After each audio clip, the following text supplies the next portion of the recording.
नमस्कार मित्रांनो, सर्वांचं स्वागत आहे आपल्या युट्यूब चॅनलमध्ये. काल आपण सिंपल प्रेझेंट टेन्सचा अफर्मेटिव्ह सेंटेन्स हे पाहिलं होतं, ज्याचा फॉर्म्युला होता subject plus verb plus object. आज आपण घेणार आहोत सिंपल प्रेझेंट टेन्सचं निगेटिव्ह सेंटेन्स आणि इंट्रागेटिव्ह सेंटेन्स. चला तर आपण लेक्चरला सुरुवात करूया. सगळ्यात प्रथम पाहूया आपण निगेटिव्ह सेंटेन्स. निगेटिव्ह सेंटेन्स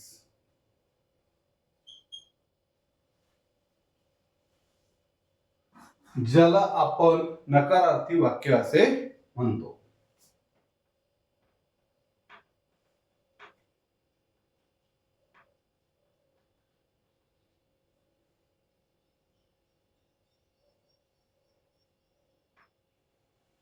आता निगेटिव्ह सेंटेन्स तयार करताना आपल्याला सब्जेक्ट, डूडल्स, नॉट, व्हर्ब आणि ऑब्जेक्ट हे वापरायचं आहे. आपण त्याचा फॉर्म्युला लिहून घेऊया. Subject plus doodles plus not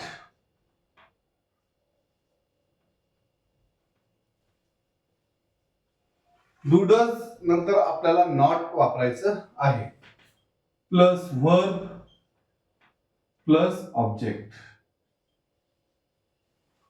subject plus doodles plus not plus verb plus object हा आपला निगेटिव्ह सेंटेन्स तयार करण्यासाठीचा फॉर्म्युला आहे. तर डू कशाला वापरायचं आणि डज कशाला वापरायचं हे आपण बघूया.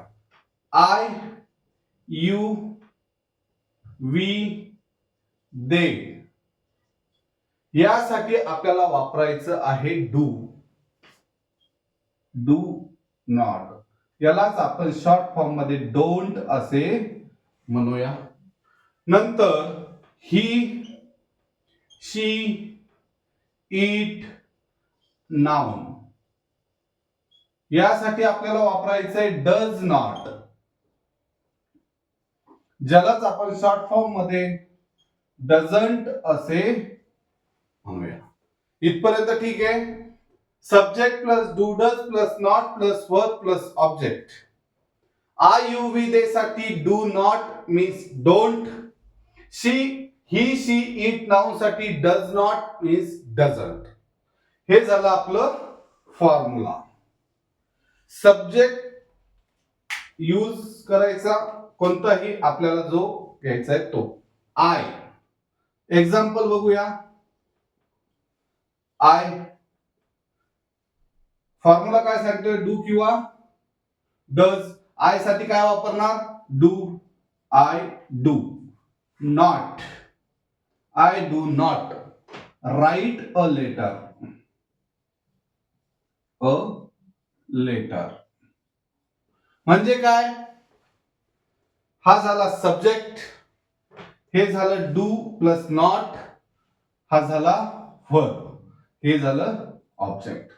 Subject, do not, verb plus object, हे झालं आपलं सेंटेन्स तयार. याच प्रकारे यू साठी करायचं, ही साठी करायचं, शी साठी करायचं. ही डज नॉट किंवा डझंट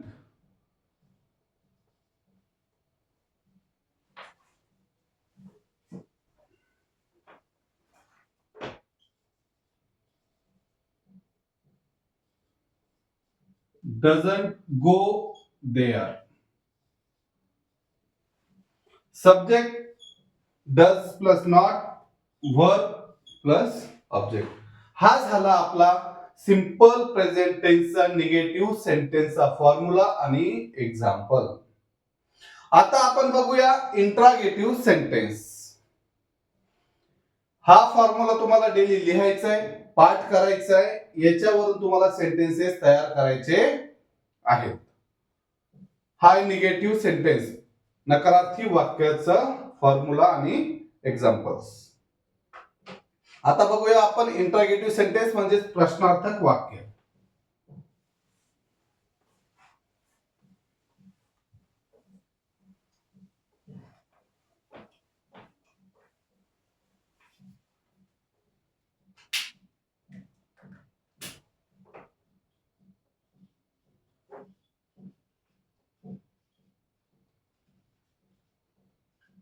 इंट्रागेटिव्ह सेंटेन्स.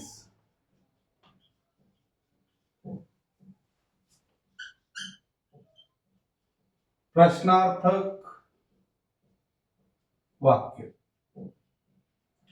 प्रश्नार्थक वाक्य तयार करण्यासाठी आपल्याला सेम फॉर्म्युला पाहिजे, परंतु तो फॉर्म्युला जो जसा आपण subject plus do does plus not plus verb plus object घेतला होता निगेटिव्ह सेंटेन्स मध्ये, सेम फॉर्म्युला आपल्याला घ्यायचा आहे, परंतु त्यामध्ये डज आणि डू हे अगोदर येईल, त्यामध्ये नॉट आपण काही प्रमाणात वापरू शकतो ज्यावेळेस वाक्यामध्ये रिक्वायरमेंट असेल त्यावेळेस. आपण फॉर्म्युला बघूया. फॉर्म्युला आहे do does plus subject plus verb plus object plus question mark. Do does plus subject plus verb plus object plus question mark. Question mark का बरं? कारण की हा इंट्रागेटिव्ह सेंटेन्स आहे, प्रश्नार्थक वाक्य आहे, त्यामुळे या ठिकाणी आपण सगळ्यात शेवटी क्वेश्चन मार्क हा घेतलेला आहे. डू कशासाठी वापरायचे, डज कशासाठी वापरायचे हे तुम्हाला माहितीच आहे, तरी सुद्धा मी एकदा लिहून देतो. डू कशासाठी वापरायचे आणि डज कशासाठी वापरायचे. आय, यू, वी, दे याच्यासाठी काय वापरायचं? डू. ही, शी, इट आणि नाउन यासाठी वापरायचंय डज. ठीक आहे. आता I, you, we, they, do, he, she, it, noun, does. Formula काय सांगतोय? डू डज अगोदर वापरायचंय, नंतर सब्जेक्टचा वापर करायचा, नंतर वर्ब, नंतर ऑब्जेक्ट, नंतर क्वेश्चन मार्क. आता आपण घेऊया सेंटेन्स. कुठलाही सब्जेक्ट तुम्ही यामध्ये घेऊ शकता. आपण घेऊया यू. यू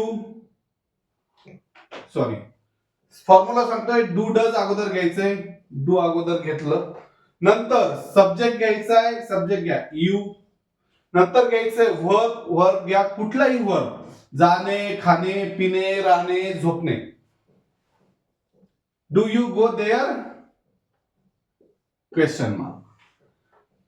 फॉर्म्युला सांगतोय तसं डू डज मध्ये डू आपण घेतला, सब्जेक्ट यू आपण घेतला, वर्ब आपण गो या ठिकाणी घेतला, ऑब्जेक्ट घेतला देअर आणि क्वेश्चन मार्क. हे झालं इंट्रागेटिव्ह सेंटेन्स एक्झाम्पल तयार. Sentence ready. Do you go there. Second बघूया आपण. जसं मी अगोदर सांगितलं होतं नॉट सुद्धा आपण वापरू शकतो. तर नॉट कुठे वापरू शकतो? डू डज ला आपण नॉट वापरू शकतो. जसं की don't I write a letter question mark. फॉर्म्युल्यानुसार डू प्लस नॉट आपण या ठिकाणी डोंट घेतले, त्याऐवजी do not, don't, subject I, verb write, object a letter question mark. हा झाला आपला इंट्रागेटिव्ह सेंटेन्सचा सेकंड एक्झाम्पल. तुम्हाला डेली फॉर्म्युला लर्न करायचा आहे, रीड करायचा आहे, याच्यावरून प्रत्येक सब्जेक्टचा एक एक सेंटेन्स तयार करायचा आहे. 1 2 3 4 5 6 7 8 सब्जेक्ट आहेत. 8 सब्जेक्टचं तुम्ही 8 वाक्य सहज बनवू शकता. फॉर्म्युला समोर लिहिलेला आहे do does plus subject plus verb plus object. Verb तुम्ही कुठलाही घ्या, गो घ्या, स्लीप घ्या, राईट घ्या, रीड घ्या, वॉच घ्या, ऍज यू विश. तुम्हाला जो वर्ब घ्यायचा तो तुम्ही घेऊ शकता. ठीक आहे. चला तर आपण साध्या वर्तमान काळामध्ये काही वेळेस काय होतं, आपण बी ची रूप थोडीशी वेगळी घेऊ शकतो. जसं काय, आय साठी मी एम घेऊ शकतो, ही शी इट नाउन साठी मी इज घेऊ शकतो, आणि यू वी दे साठी आपण आर चा सुद्धा उपयोग करू शकतो. त्याचप्रमाणे साध्या वर्तमान काळामध्ये हॅव आणि हॅजचा सुद्धा उपयोग आपण या ठिकाणी करू शकतो, हे सर्वप्रथम लक्षात घ्या. मी तुम्हाला ते लिहून देतो, तुम्ही लिहून ठेवा. ज्यावेळेस कुठलीही अडचण आली तर प्लीज कमेंट मध्ये मला कळवा, मी नक्कीच तुम्हाला हेल्प करेल. साध्या वर्तमान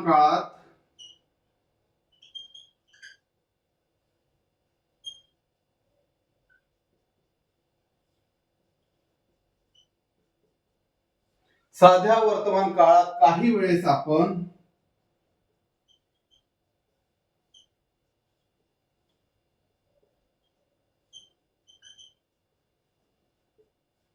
बीई ची रूपे, जसे की आय साठी काय वापरायचंय तुम्हाला, एम.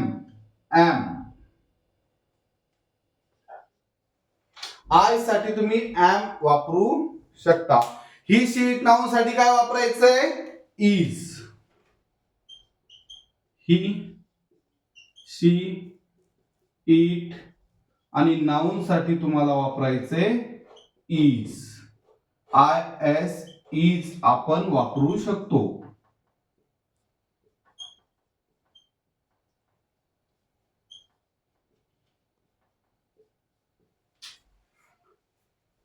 तसेच यू वी दे साठी आपल्याला कशाचा वापर करायचा आहे, आर चा वापर करायचा आहे. यू वी दे यासाठी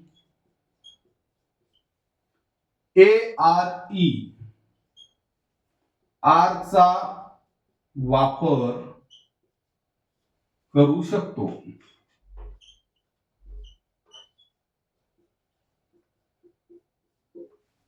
त्याचप्रमाणे आपण हॅव हॅजचा सुद्धा उपयोग या ठिकाणी करू शकतो.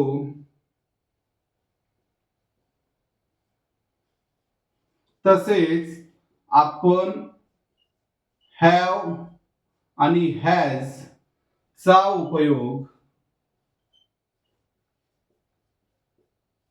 साध्या वर्तमान काळात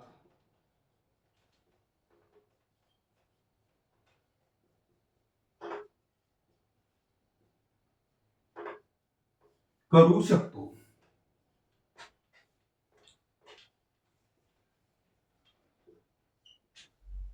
आज आपण निगेटिव्ह सेंटेन्स आणि इंट्रागेटिव्ह सेंटेन्स, नकारार्थी वाक्य आणि प्रश्नार्थक वाक्य हे कंप्लीट केलेले आहेत. तसेच उद्याच्या लेक्चर मध्ये आपण नवीन टॉपिक घेऊन येऊया, ज्यामध्ये सेम फॉर्म्युले असतील, सेम सब्जेक्ट्स असतील, काही फॉर्म्युले चेंजेस असतील. प्रत्येक काळामध्ये फॉर्म्युला हा बदलत राहणार आहे, चेंज होत राहणार आहे. त्यामुळं प्रत्येक वेळेस लक्ष ठेवा, इंट्रागेटिव्ह सेंटेन्स मध्ये कोणता फॉर्म्युला यूज करत आहोत, निगेटिव्ह सेंटेन्स मध्ये कोणता फॉर्म्युला यूज करत आहोत, अफर्मेटिव्ह सेंटेन्स मध्ये कोणता फॉर्म्युला यूज करत आहोत, हे सर्वप्रथम तुम्हाला लर्न करायचं आहे. आणि याच्याकडे विशेष लक्ष देऊन त्यानुसार तुम्हाला सेंटेन्स तयार करायचे आहे. हे सर्व मी या ठिकाणी तुम्हाला लिहून दिलेलं आहे. तुम्ही हे लिहून घ्या, लर्न करा आणि जास्तीत जास्त सेंटेन्स तयार करायचा प्रयत्न करा. चला तर मग भेटूया आपण उद्याच्या नवीन लेक्चर मध्ये. व्हिडिओ मी YouTube वरती अपलोड करत आहे, तिथे जाऊन नक्कीच मला कमेंट मध्ये सांगा की व्हिडिओ तुम्हाला आवडला की नाही. तुमचे काही प्रश्न असतील तर नक्कीच कमेंट मध्ये मला कळवा, मी त्याची नक्कीच उत्तरे देईन. धन्यवाद.